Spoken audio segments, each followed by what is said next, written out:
Welcome everyone, I'm Denise Truso and I'm here today at the GBTA broadcast studio with my new friend Eduardo Galvao, Executive Director, Specialty Markets in Canada for Hilton Worldwide. Thanks for joining us. Thanks for having me. Well, let's get started and talk a minute about the trends. What trends are you seeing with your corporate customers in the current sourcing process? I think as the market remains uncertain, we see new travel patterns developing.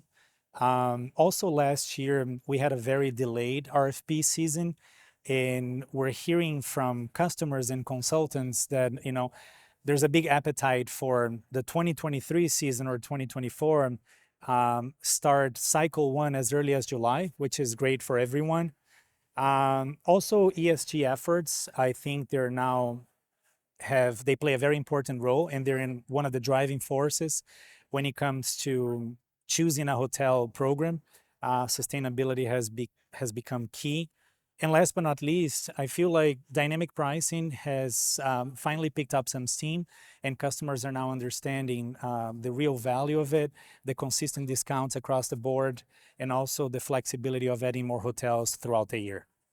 Well, talking about the RFP process, what trends are you seeing from your customers with those that focus on the one-year RFP process versus a multi-year RFP process and just rolling their rates over year? Yeah, I think, first of all, since 2020, 2020 was the year that we decided to extend rates. And then 2021, we rolled them over into 2022.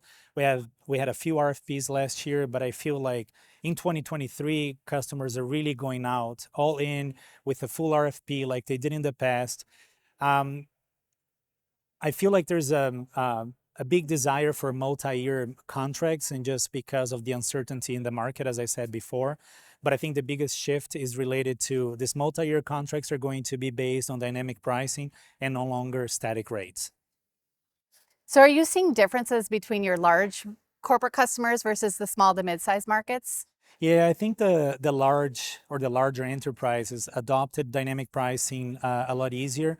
They see the benefits, again, consistent discounts and the flexibility of being able to add hotels throughout the program.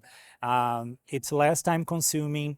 And I feel like, when you put all of that together, you see that the cost benefit is better. In all of the large accounts, they do use a third party or an RFP tool to launch the RFPs. While small and mid-sized accounts, I feel like it's a more manual work. They do the RFP themselves. They very rarely use a platform. And I feel like they're still a bit skeptical about dynamic pricing.